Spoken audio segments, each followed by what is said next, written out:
So guys, सबका examination हो चुका है ख़त्म एंड आई होप कि सबका एग्जामिनेशन अच्छा गया होगा।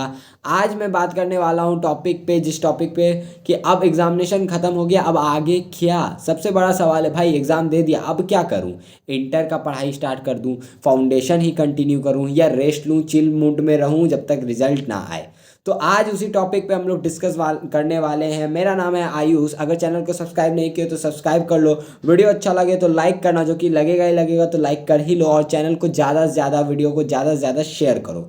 सो हमारा जो टॉपिक है कि अब हमें करना क्या है। सबसे पहले तुमने बहुत मेहनत किया है, बहुत ज़्यादा किया है, तुमने बहुत सारे सेक्रीफाइसेस किए हैं, तुमने घूमने का टाइम बहुत, मतलब कुछ लोग खेलने जाते हैं क्रिकेट, सब का टाइम तुमने ख़त्म किया है और उसको पढ़ाई में शिफ्ट किया है। तो भाई अगले 10 दिन आराम से रिलैक्स करो। 10 दिन करना है, 7 दिन करना है, वो तुम पे डिपेंड करता है। 10 से ज़्यादा मत करना। 10 दिन अगर एजम्पशन लेकर चलो कि भाई जनवरी तक हम लोग रिलैक्स करेंगे, हाँ तो कर सकते हो, आराम से रिलैक्स करो। और कुछ पढ़ने का टेंशन का ज़रूरत नहीं है भाई। थोड़ा दिन तो तुम्हारा बॉडी भी मांगता है कि भाई रिलैक्स दे दे, क्योंकि इंटर की लड़ाई तो अभी बहुत लंबी चलनी है। तो इसलिए भाई उसको थोड़ा सा बॉडी को भी रेस्ट दे दो। अपने फ्रेंड लोग के साथ घूमो फिरो, वेब सीरीज़ देखो, मूवी देखने जाओ, फैमिली के साथ टाइम स्पेंड करो, जो तुम्हें पसंद है वो करो। अभी तुम लोग 10 दिन 7 दिन, जिसको जितना टाइम चाहिए रिलैक्स करने के लिए रिलैक्स करो।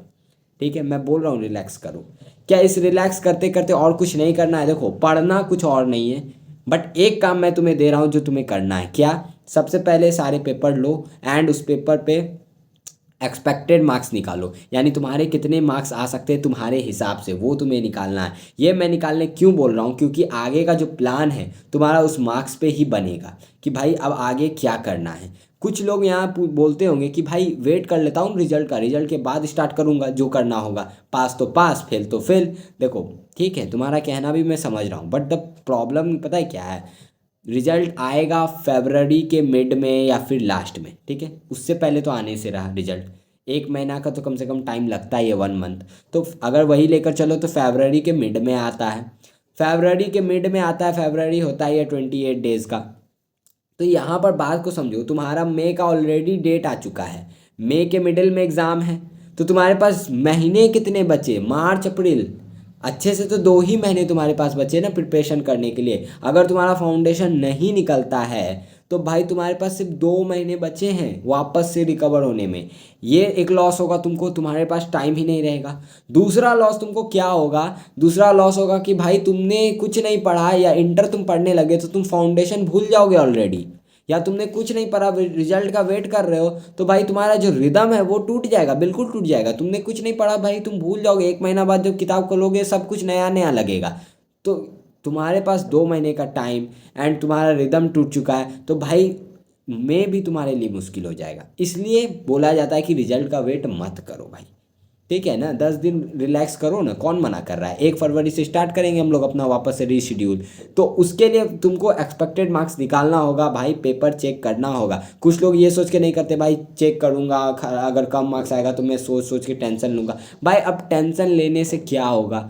जब पेपर तुम दे ही आए हो, तुम कुछ कर नहीं सकते। अब सब कुछ ICAI पे है, तुम्हारा तुम कुछ कर नहीं सकते, तो तुम अपना कर्म करो भाई, अपना तुम पेपर चेक करो, तुमको एक आइडिया बन जाएगा। ठीक है, अब मान लो किसी को 50 से नीचे आ रहे हैं किसी सब्जेक्ट में, या एग्रीगेट में 200 के एकदम क्लोज आ रहा है, 205 206 ऐसा। ठीक है, तो वो लोग फाउंडेशन पढ़ना स्टार्ट कर दें।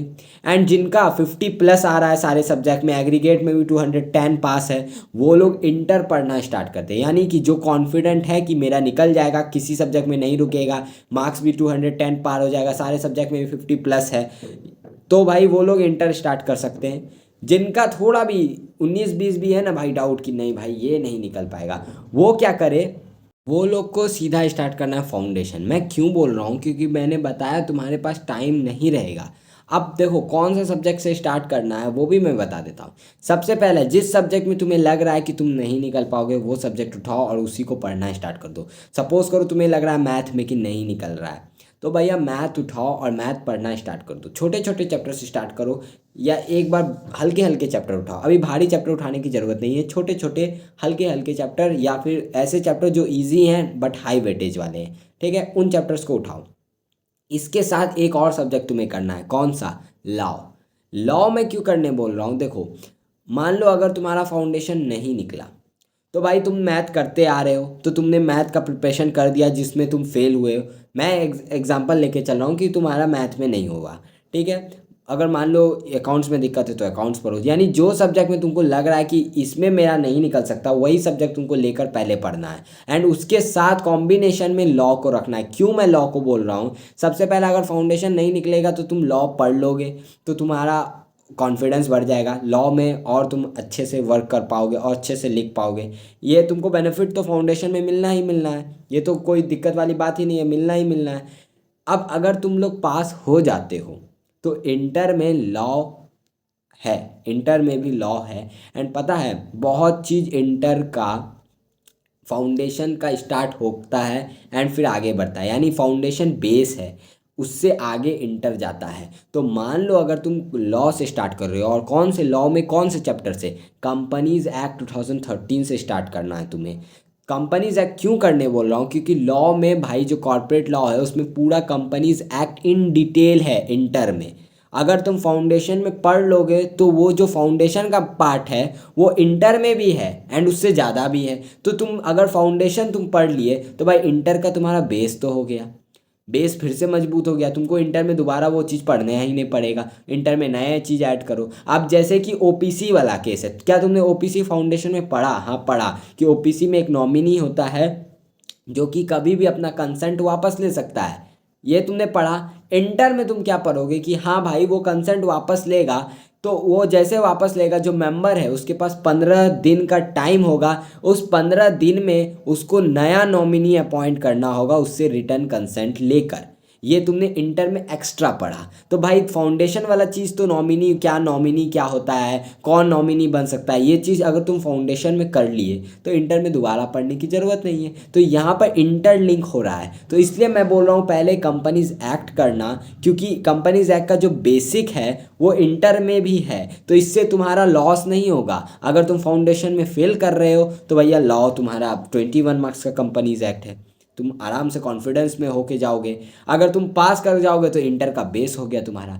तो यहाँ एक तीर से हो रहे हैं दो निशाने। कंपनीज एक्ट करने के बाद एलएलपी एक्ट करना। एलएलपी एक्ट तुम्हारे मॉड्यूल में बहुत छोटा छोटा है, बट इंटर में बहुत ज़्यादा है एलएलपी एक्ट, ठीक है। तो यहाँ तुम्हारा बेस हो जाएगा, वहाँ से तुम आगे कंटिन्यू करोगे। अगर इंटर तुम चले गए, फाउंडेशन पास हो गए। एक सब्जेक्ट तो तुम मैथ कर रहे हो, मैथ तो तुम कर ही रहे हो, फाउंडेशन में दिक्कत हुआ तो भैया मैथ तुम करते आ रहे हो, ठीक है। एंड दूसरा सब अगर नहीं दिक्कत हुआ तो भाई वहीं पे मैथ को ड्रॉप कर दो, छोड़ दो। यहाँ तक क्लियर है? यहाँ तक आई होप कि कोई दिक्कत नहीं होगी तुम्हें। अब कौन सा सब्जेक्ट नहीं करना है, इकोनॉमिक्स को मत करना, क्योंकि वो रिजल्ट के बाद भी 2 महीने इनफ है कि इकोनॉमिक्स तुम कर सकते हो, तो उसको करने की ज़रूरत नहीं है। एंड रही बात क्या अकाउंट्स करना चाहिए, अगर तुम्हारा वो वीक है तो भाई कर लो, करो उसको।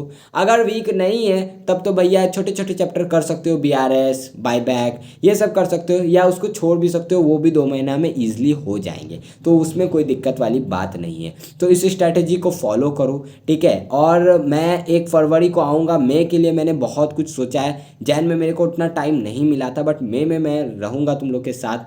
तो मैं बता देता हूँ भाई, सीरियसली अभी थोड़ा सा रेस्ट ले लो एंड मार्क्स अपना निकालो, फिर उसके हिसाब से प्लान करो कि आगे तुम्हें करना क्या है, ठीक है। एंड इंटर का मेरे को कुछ लोग बोल रहे थे कि आप इंटर भी पढ़ा दीजिए, तो देखो भाई इंटर मैं पढ़ा सकता हूँ, ऐसा दिक्कत वाली बात नहीं है। बट मेन प्रॉब्लम ये है कि भाई रिकॉर्ड करके उसको एडिट करके डालना, उसमें बहुत ज़्यादा टाइम लग जाता है एंड मेरे पास इतना टाइम ही नहीं है कि मैं फाउंडेशन इंटर दोनों देख सकूँ, ठीक है। तो यहाँ पे थोड़ा टाइम का दिक्कत हो रहा है। अगर लाइव मेरे पास रहता तो भाई मैं लाइव पढ़ा देता, लाइव में मेरे को कोई दिक्कत नहीं, उसमें मेरे को मेहनत करने की ज़रूरत नहीं पड़ती। लाइव आता 1-1 इंटरेक्शन भी होता तो उसमें दिक्कत नहीं था, बट अभी लाइव नहीं है मेरे पास, तो अभी तो मैं इंटर नहीं पढ़ा सकता। बट मैं तुम्हें इंटर का झलक ज़रूर दे सकता हूँ। बोलो कौन सा चैप्टर तुम्हें, कौन सा सब्जेक्ट पढ़ना है इंटर का, मैं एक वन शॉट उसका कोई एक चैप्टर का मैं डाल दूंगा। अब मान लो तुमको टैक्स पढ़ना है, कॉर्पोरेट लॉ पढ़ना है, अकाउंट्स पढ़ना है, एफएम पढ़ना है, एसएम पढ़ना है, जो तुमको पढ़ना है भाई वो मेरे को बताना। मैं एक पोल डाल दूंगा टेलीग्राम पे, यूट्यूब पे, मेरे को बताना भाई कि कौन सा तुमको देखना है। भाई झलक में दिखलाऊंगा, यानी वो चैप्टर कोशिश करूंगा ख़त्म कर दूंगा 1 शॉट में। नोट्स मैं दूंगा, प्रोवाइड कर दूंगा। अगर इंटर में चल जाओगे तो तुम्हारा एक चैप्टर कंप्लीट हो जाएगा। अगर नहीं जाते हो तो भी कोई दिक्कत नहीं है, तो वो नीचे कमेंट में भी बता सकते हो, टेलीग्राम पे भी पोल डालूंगा, मैं करूंगा। बट अभी तुम लोग को जो बोला है वो करो। मिलते हैं नेक्स्ट वीडियो में, तब तक के लिए टाटा बाय बाय।